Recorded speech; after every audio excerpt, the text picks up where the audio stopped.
Hello everyone, இன்றைக்கி கருப்பு குருணை அரிசி சேவை எப்படி பண்ணுறதுன்னு பார்க்கலாம்.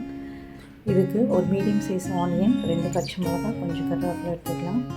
பேனில் ஆயில் ஊற்றிட்டு இதில் கடுகு, கடலைப்பருப்பு அண்ட் உளுந்து பருப்பு இது ஒரு கோல்டன் ப்ரௌன் ஆகிற வரைக்கும் வணக்கிக்கலாம். தேவைப்படவும் பெருங்காயம் ஆட் பண்ணிக்கலாம்.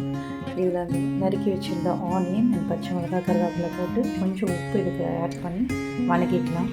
ஆனியன் ஓரளவுக்கு வணங்கினதும் நம்ம இதை வேக வச்சுருக்க சேவை இது கூட ஆட் பண்ணிடலாம். இந்த சேவை யூஸ்வலாக ஒயிட்டில் இல்லாமல் கொஞ்சம் ப்ரௌன் கலரில் தான் இருக்கும். இது ரொம்ப நல்லது குழந்தைங்களுக்கு எஸ்பெஷலி. ஸோ இது நான் ஓரளவுக்கு அந்த பேனில் போட்டு இந்த ஹீட் ஆகிற மாதிரி அந்த உப்பு காரம் ஆட் ஆகிற வரைக்கும் கொஞ்சம் வணக்கிக்கலாம். 7 to 10 minutes வச்சுருந்தா கூட தாராளமாக போதும். ஓரளவுக்கு வணங்கி வந்ததுக்கப்புறம் இது இந்த சூட்லேயே சர்வ் பண்ணுங்கள். இது ரொம்ப நல்லாயிருக்கும். ஸ்பெஷலி ஃபார் கிட்ஸ் ரொம்ப நல்லது. இது கூட கேர்டு வச்சு நம்ம சாப்பிடும்போது நல்ல காம்பினேஷனாக இருக்கும். ட்ரை பண்ணி பாருங்கள். கண்டிப்பாக நீங்கள் லைக் பண்ணுவீங்க. தேங்க்யூ.